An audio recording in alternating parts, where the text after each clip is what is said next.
हरिओम नमस्कार मित्रों, प्रणाम। जय श्री राम, जय बद्री केदार। मित्रों, एक बार पुनः आपका स्वागत कर रहा हूं अपने इस ज्योतिष कार्यक्रम में, जहां पर कि मैं आपको ज्योतिष से संबंधित, आध्यात्म से संबंधित छोटी छोटी और महत्वपूर्ण जानकारियां उपलब्ध कराता हूं। आज मित्रों चर्चा करूंगा मैं चंद्रमा और चंद्रमा से संबंधित होने वाले दरिद्र योग के बारे में। चंद्रमा के कारण भी मनुष्य में दरिद्रता आ जाती है, गरीबी आ जाती है, और चंद्रमा से भी कई प्रकार की समस्याएं उत्पन्न होने लग जाती है। उन्हीं में से एक योग होता है दरिद्र योग। चंद्रमा भी दरिद्रता का निर्माण कर देता है। कब करता है, कैसे करता है, किन अवस्थाओं में करता है, इसके बारे में आपसे आज चर्चा करूंगा। तो मित्रों, वीडियो प्रारंभ करूं उससे पहले पुनः आपसे आग्रह है कि यदि आपने अभी तक चैनल को सब्सक्राइब नहीं किया है तो कृपया करके चैनल को सब्सक्राइब जरूर करें।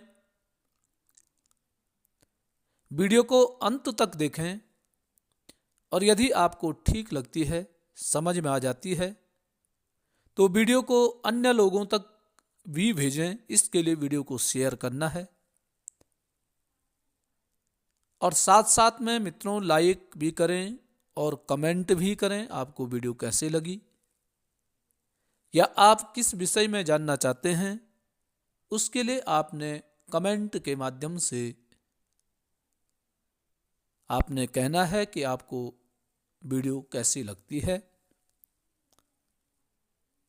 तो मित्रों, चंद्रमा जो मन का कारक ग्रह माना जाता है, उससे भी दरिद्र योग बन जाता है। वो कैसे बनता है? मन का कारक, मन से दरिद्रता जब आ जाती है दिमाग में, तो फिर वो दरिद्रता जाती नहीं है। ऐसा ही योग बनाता है चंद्रमा। तो मित्रों, जन्म कुंडली में चंद्रमा जो है मन का कारक ग्रह तो होता ही है। मन के साथ साथ धन का प्रभाव और मानसिक सुख का कारक भी बनता है चंद्रमा। चंद्रमा से बनने वाले जो मुख्य दरिद्र योग होते हैं, उनके बारे में भी मैं आज चर्चा आपसे करने वाला हूं। मन का कारक चंद्रमा होता है। आपने देखा होगा कई लोग ऐसे होते हैं जिनके पास कुछ भी नहीं होता है, परंतु वो मस्त रहते हैं, उनमें परेशानियां नहीं होती हैं। तो निश्चित कहीं ना कहीं उनका चंद्रमा जो है वो मजबूत है, उनका मन मजबूत है। और कई व्यक्ति आपने ऐसे देखे होंगे जिनके पास सब कुछ होते हुए भी वो मानसिक रूप से परिपक्व नहीं है, मानसिक रूप से वह कमजोर रहते हैं, अर्थात मन से हमेशा परेशान रहते हैं। तो ये परेशानी का कारण है चंद्रमा। चंद्रमा ऐसे व्यक्ति को मानसिक सुख प्रदान नहीं कर सकता है। इसके लिए हमें क्या करना पड़ेगा? चंद्रमा के उपाय करना पड़ेगा। अब पहले मैं आपको यह बताऊंगा कि कब व्यक्ति मानसिक सुख का आनंद नहीं ले सकता है, ऐसे चंद्रमा कब व्यक्ति को कर देता है। मित्रों, सबसे पहला है, जब चंद्रमा से, आपका चंद्रमा जहां पर भी स्थित है, जब चंद्रमा से दूसरे भाव में कोई ग्रह न हो। चंद्रमा जहां बैठा हुआ है, चंद्रमा से दूसरा भाव जो होगा, वहां पे आपने देखना जब कोई ग्रह न है, एक तो तब दरिद्र योग बन जाता है, या चंद्रमा से 12वें भाव में कोई ग्रह न हो तब भी दरिद्र योग बनता है। और कभी कभी ये होता है कि यदि चंद्रमा से दूसरे भाव में भी और चंद्रमा से 12वें भाव में भी कोई ग्रह न हो, या चंद्रमा से दूसरे भाव या चंद्रमा से 12वें भाव में से एक कोई ग्रह है, एक जगह कहीं ना कहीं कोई ग्रह है, तो तब दरिद्र योग में कमी आ जाती है। परंतु चंद्रमा से न दूसरे भाव में कोई ग्रह है, चंद्रमा से 12वें भाव में न कोई ग्रह है, तो निश्चित ही दरिद्र योग बन जाता है। अब दरिद्र योग क्या होता है उसके बारे में आपको बताऊंगा। दरिद्र योग का मतलब है कि व्यक्ति मानसिक संतुष्टि न होना, अथाह संपत्ति होने के कारण भी मन परेशान रहना, मन और लाओ और लाओ और खाओ, पेट जिसको कहते हैं ना कि पेट भर गया पर नीयत नहीं भरी, ऐसी स्थिति चंद्रमा कर देता है। अर्थात मन में एक भय होता है कि आज तो खा लिया परंतु कल का भी मैं आज ही खा लेता हूं, ये चंद्रमा कर देता है। पहला योग तो ये था। अब दूसरा सुनिए, चंद्रमा से 6वें या चंद्रमा से 8वें या चंद्रमा से 12वें भाव में, चंद्रमा से 6, 8, 12वें भाव में यदि बृहस्पति ग्रह है तो इसे क्या कहते हैं? सकट योग कहते हैं। क्या हो गया? सकट योग। कब? जब चंद्रमा आपका जहां पे विराजमान है वहीं से गिनिए, और चंद्रमा से 6, 8, 12 भाव में बृहस्पति ग्रह बैठा हुआ है तो ये क्या होता है? सकट योग होता है। अब सकट योग में क्या बन जाती स्थिति? धन तो आता है, धन तो आपके पास परिपूर्ण मात्रा में आएगा, लेकिन वह धन टिकता नहीं है। और फिर क्या होगा है कि धन आपके पास आया, धन आपके पास टिका नहीं, और फिर आपने कर्ज लिया। कर्ज क्यों लिया? क्योंकि अचानक खर्चे बढ़ जाते हैं। अब जब अचानक खर्चे बढ़े, आपने कर्ज लिया, और कर्ज आने के कारण, कर्ज लेने के कारण, और जब कर्ज समय पर चुकता नहीं हुआ तो आर्थिक अस्थिरता बन जाती है, आर्थिक परेशानियां उत्पन्न होने लग जाती है। ये कौन करा रहा है? चंद्रमा। चंद्रमा 6, 8, 12, बृहस्पति जब बैठ जाता है तो आदमी कर्जे में चले जाता है, पारिवारिक जो आर्थिक स्थिति है वो डगमगाने लग जाती है। तो आपके भी यदि चंद्रमा से 6, 8, 12 भाव में बृहस्पति ग्रह बैठा हुआ है तो सावधान रहिए, खर्चे को काबू में रखिए। खर्चा करते हैं तो सोच समझ करके खर्चा कीजिए, ऐसा ना हो कि आर्थिक स्थिति डगमगा जाए। और जब मन से व्यक्ति दरिद्री बन जाता है फिर वो दरिद्रता कभी जाती नहीं है। इसलिए समय रहते हुए चंद्रमा का उपचार करा देना चाहिए। चंद्रमा की स्थिति ठीक करनी पड़ेगी। अब देखो तीसरा चंद्रमा क्या होता है। चंद्रमा जब नीच का हो, और चंद्रमा की नीच राशि क्या है? वृश्चिक राशि। चंद्रमा जब वृश्चिक राशि में आ जाता है तो व्यक्ति मानसिक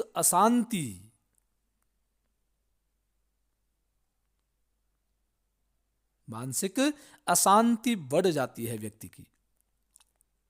फिर क्या होता है? जब मन की अशांति बढ़ जाती है तो गलत निर्णय लेने लग जाता है, और खासकर में जब लेन देन से संबंधित कोई बात आती है तो आर्थिक जो निर्णय लेगा गलत लेगा। फिर क्या होगा? नुकसान होगा। फिर व्यक्ति का क्या होता है, मेहनत के अनुसार फल प्राप्त नहीं हो पाता है। जितनी मेहनत करता है उसके अनुसार फल की प्राप्ति नहीं हो जाती है। फिर क्या होता है, मानसिक परेशानियां होने लग जाती है, मानसिक दबाव बनने लग जाता है। और जब मानसिक दबाव बनता है तो फिर व्यक्ति विचलित हो जाता है। तो नीच का यदि चंद्रमा है और यदि वो शत्रु क्षेत्री है, शत्रु की राशि में है, इस शत्रु स्थान में है, तो स्थिति बड़ी दयनीय हो जाती है। चौथा है,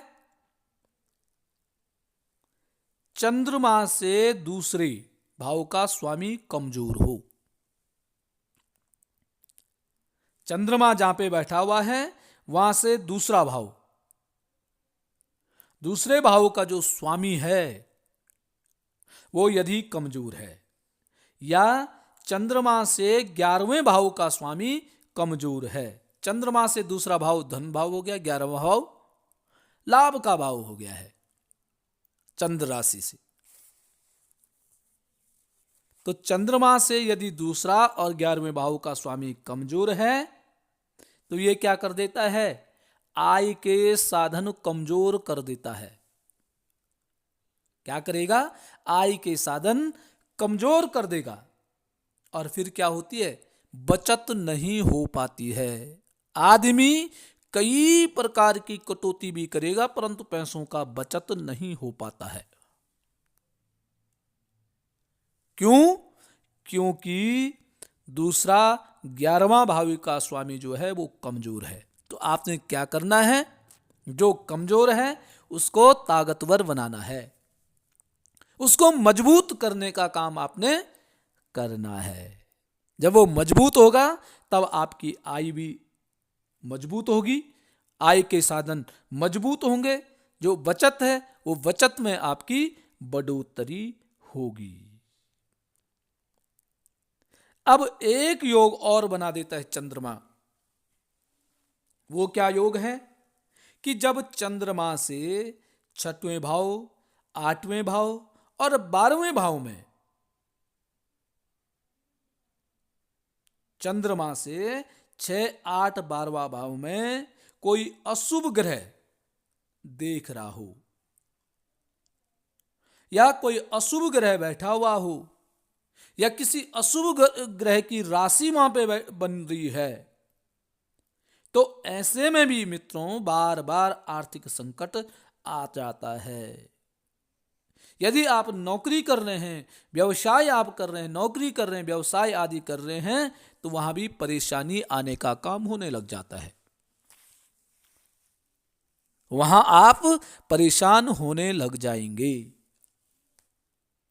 तो चंद्रमा, अब एक बहुत सुंदर बात है कि चंद्रमा से आपने क्या करना है, अपना 6वें भाव में, 8वें भाव में और 12वें भाव का निरीक्षण करना है। चंद्रमा से जब 6, 8, 12 इन भावों को जब आप देखते हैं तो इन भावों में बहुत विशेष तरीके से आपको देखना है